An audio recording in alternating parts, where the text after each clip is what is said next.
Jag heter Staffan Martikainen och jag jobbar med Kristinestad Artist Residency eller Kristinestads konstnärsresidens. Vi är nu inne på vårt 6:e år i Kristinestad. Ett konstnärsresidens, det är en möjlighet för konstnärer att vistas på en annan ort än var de normalt jobbar, vanligtvis i utlandet. Och konstnärsresidens, så de kan vara 1 eller 2 eller 3 månader. Här i Kostad har vi ett koncept där folk kommer hit på 1 månad och jobbar.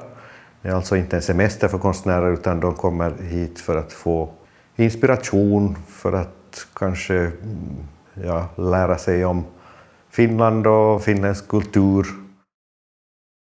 Här i Kostad så har vi alltid fått ett stort intresse. De vill väldigt gärna komma hit.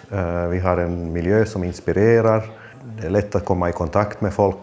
Vi har fått massor med ansökningar. Responsen efteråt har varit jättepositiv. I think you can see what you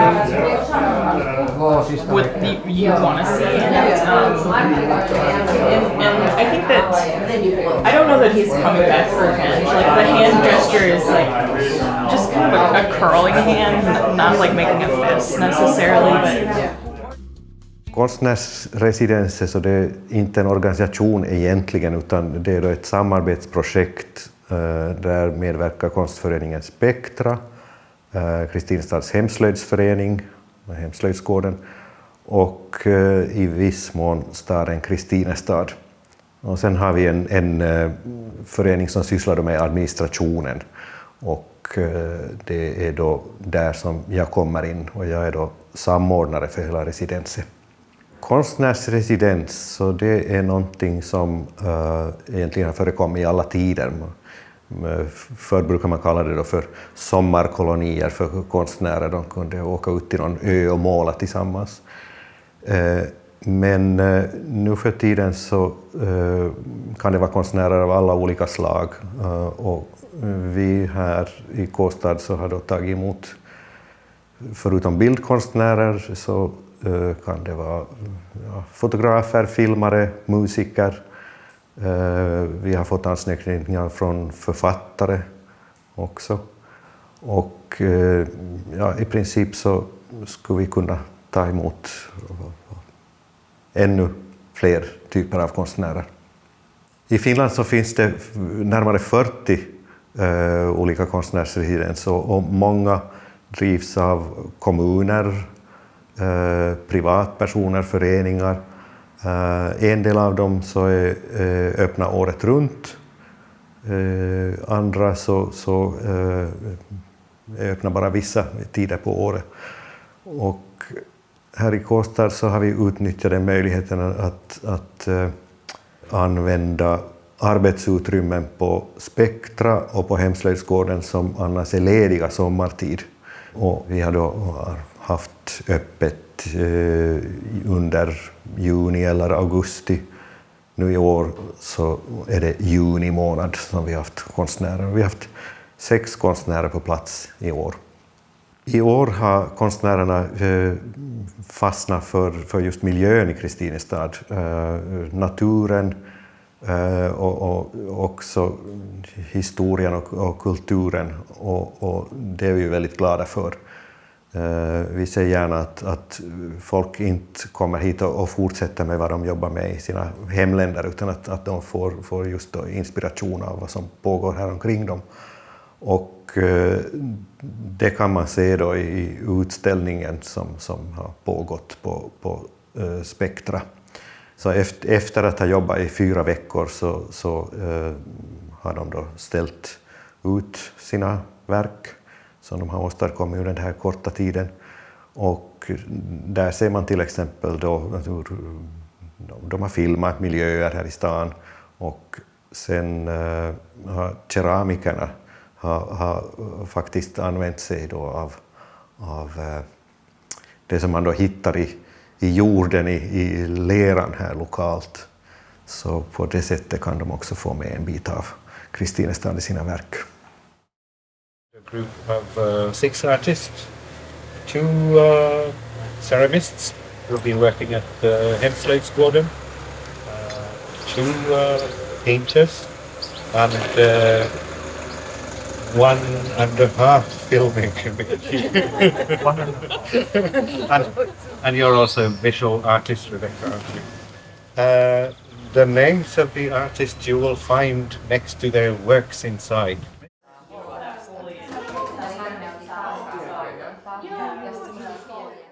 Lite speciellt i år kanske att vi hade bildkonstnären Guy från Brasilien, så han är annars målare.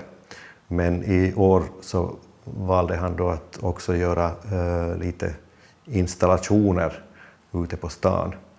Så bland annat så placerar vi ut bojar utanför segelföreningen och han så att säga rita med ett rep som han då drog mellan de här bojarna.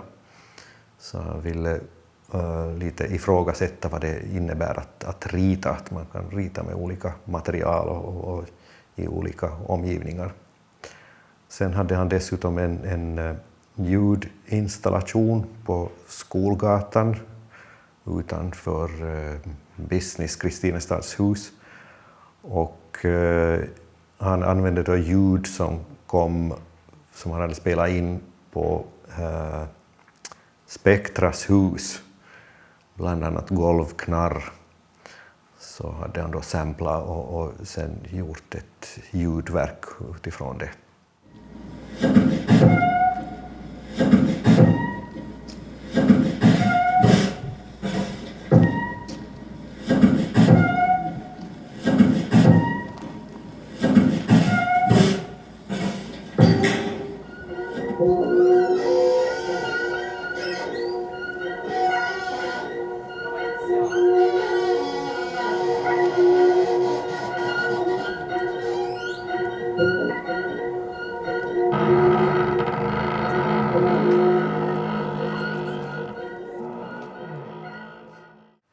Så de 2 keramiker som vi har haft med oss i år, Peter Osborn från Australien och Alejandra Vera från Kanada,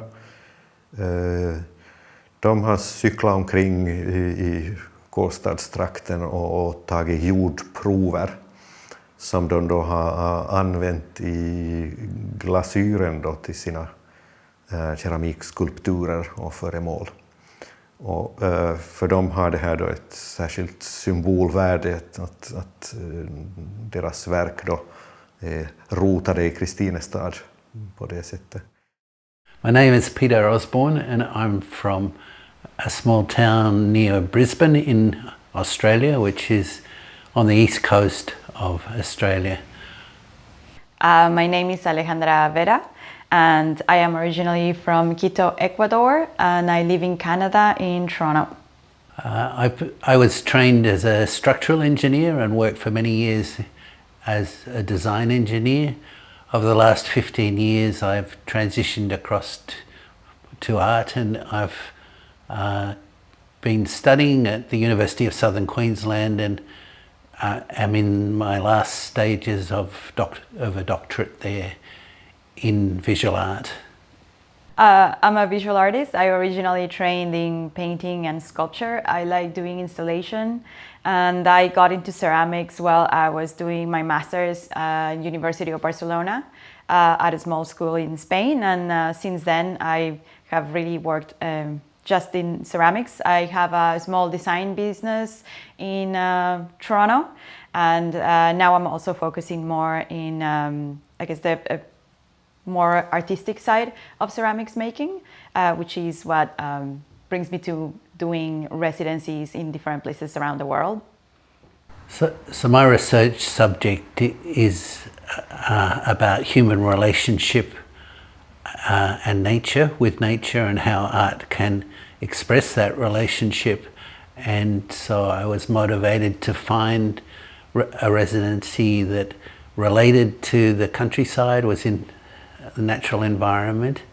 Last year I went to France to a place called Domaine de Bois-Boucher, and it was on a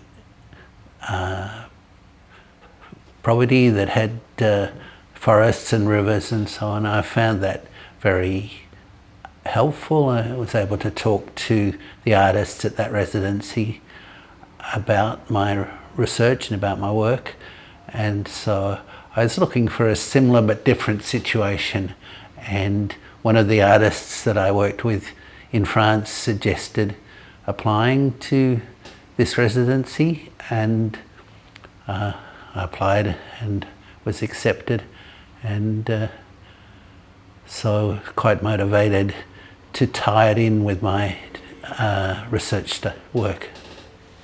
So in my ceramic practice, I look for ways of working with the connection between art practice and nature. So I like looking for residencies that promote making art in nature, and that's how I found this residency in Kristinestad, which was also I guess looking for artists that would get a little bit more involved with living in a smaller town and exploring the possibilities of creating with the nature around. I am interested in exploring water cycles and how to use different materials and processes from nature into the ceramic process. And it has been a really good stay here.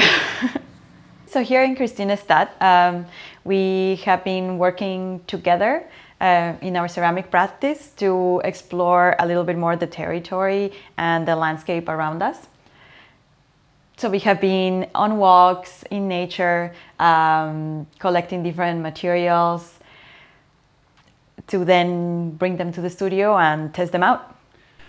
Yes, so collecting the materials becomes very much part of the practice, I think, and it creates almost a little story about the work, doesn't it? And and we've found quite a variety of materials, which has been very interesting, and have been able to incorporate into our work. Yeah, so some of the materials we have been testing is river silt from the little nature path above the town, and also some sand from Antilla and Sandbanken. And we have different practices in our everyday today, so our approach to ceramic making has been very different. I've been testing the materials more on their own to see their colors.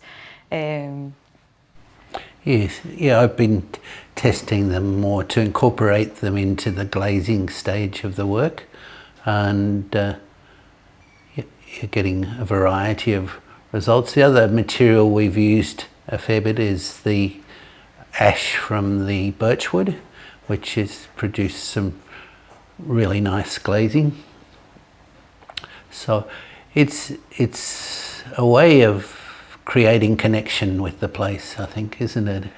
That by working with materials. And yeah, and I think it's particularly interesting, specifically to this residency, that you can join these materials from nature, from like walking and just being in the forest, with also using the materials from town. So it has this kind of domestic dimensionality to the work as well, like recovering the ashes from the houses and the kitchens. And it also, I think, it reflects on the connection of the everyday living of people here, of living with nature and also in their domestic environment, and how you can reflect these in the artwork a bit as well. Yes, I think it's reflected in the conceptual side of our work, isn't it, really, that we're looking to, I think, express everyday experience with nature, and it's been quite successful.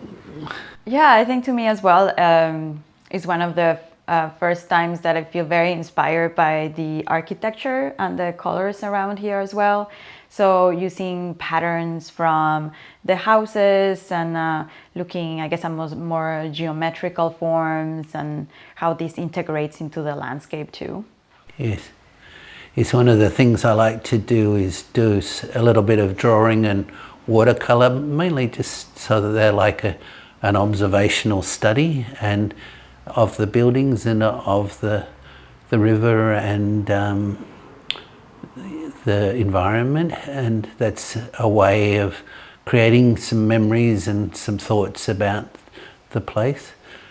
I think one of the really good things about working here is it's a very integrated community, so it feels close together. Communities in Australia are always quite spread, and here you can walk and feel part of the place immediately.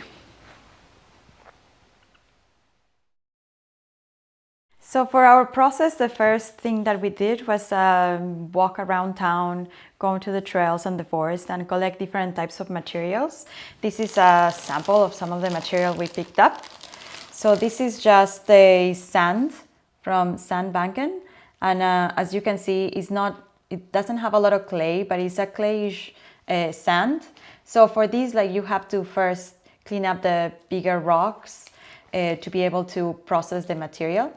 And for most of the tests, we generally mix it with with feldspars and other fluxes that you can get from the ceramic store. And what this makes is that it lowers the melting temperature of the natural material by itself. So from there, we can do different types of tests. So we mix them together to look something like that, to be able to test. From there, we have done different tests like these ones as such.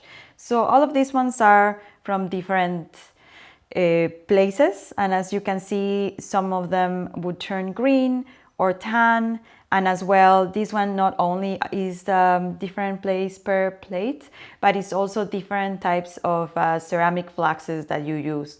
So there's a little bit of play that you can get and how you can get different colors from the same material.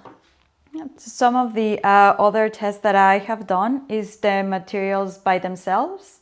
So as you can see in some of these ones, that's the porcelain cover with just the material raw, just with water, and then with some glaze on top of it. So you can also see how it changes color in the kiln. So for a material that you collect that would be mostly black, through the firing process, it turns a little red, and that will show me, for example, the amount of iron there is in that soil, and it will give me an idea on how I can use that iron to achieve a color on my pieces.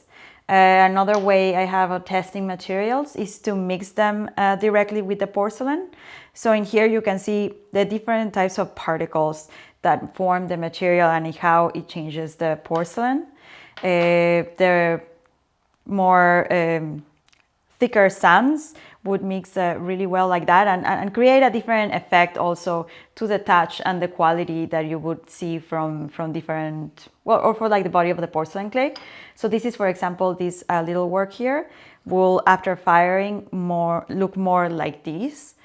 And it gives you an idea of what kind of pieces and what kind of work that you can do with the material you collect.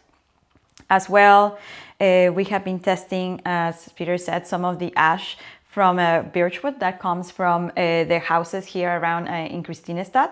So if you collect the ash and you mix it with water and you paint a ball just with the pure ash, this is the color that you would get. So it's a bit more of a brown, and ash glazes tend to run a lot because the wood will gather quite a bit of minerals in it. So in this case, it will have a lot of silica, which is what transforms into the glass, plus other oxides that gives it that color. So this is how it looks, just the ash on itself.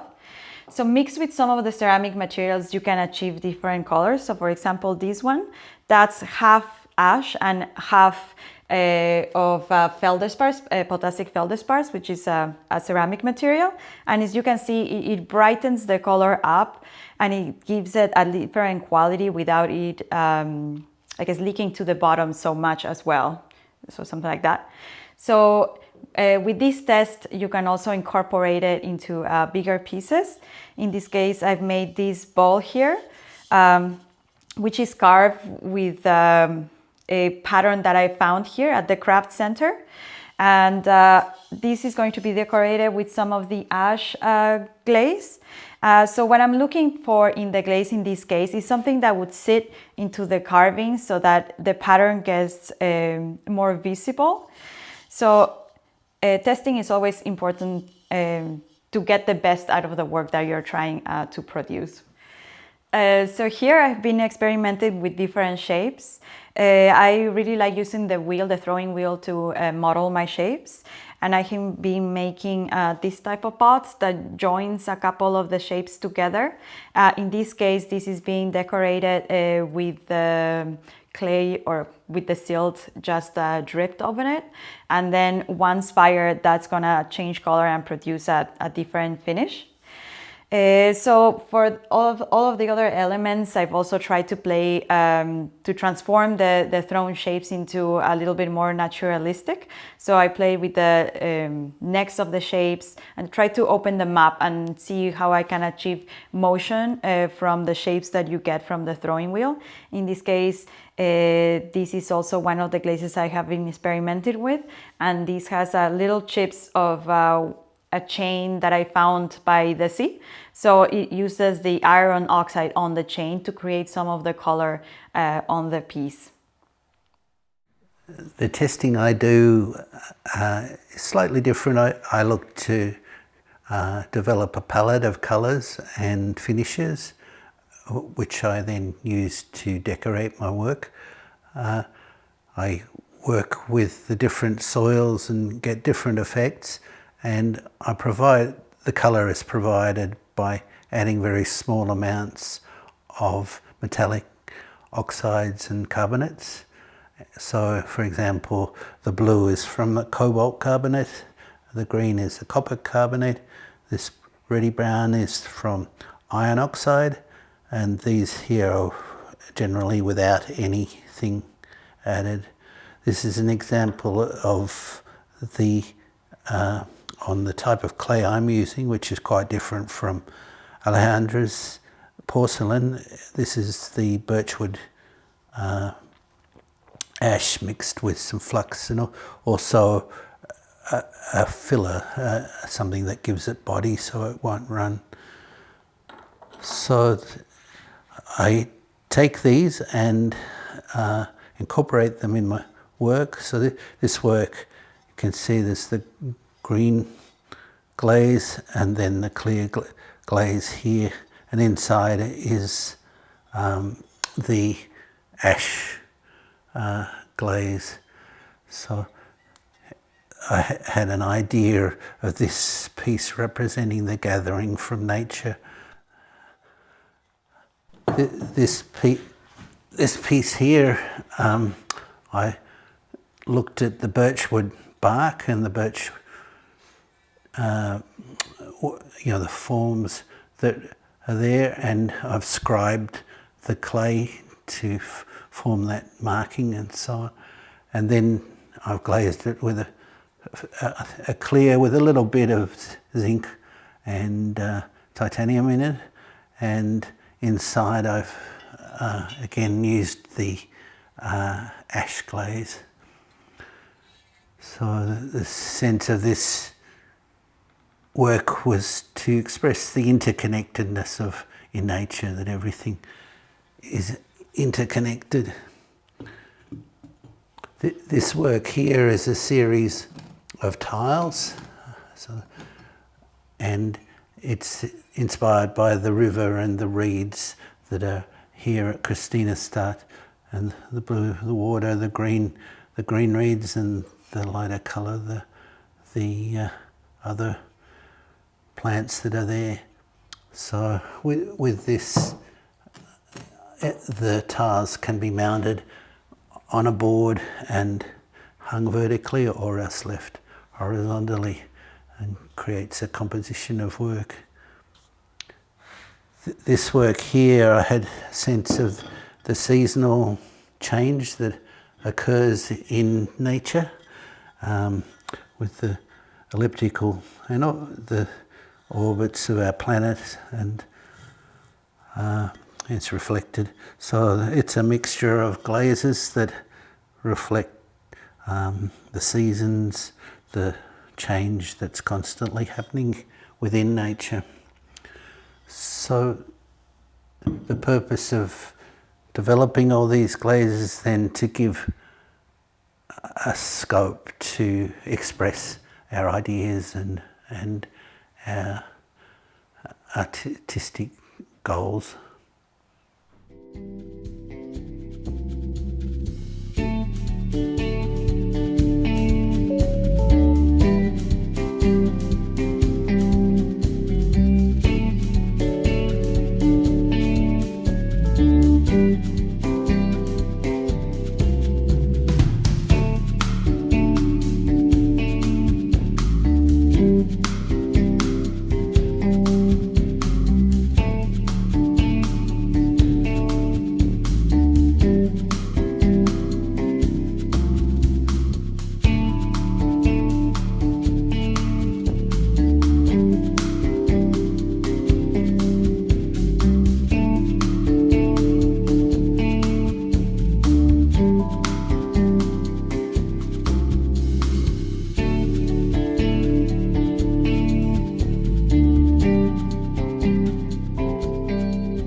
Här i Kåstad så jobbar vi då på ett lite speciellt sätt jämfört med många andra orter, och på det sättet att det är då ett samarbete mellan föreningar.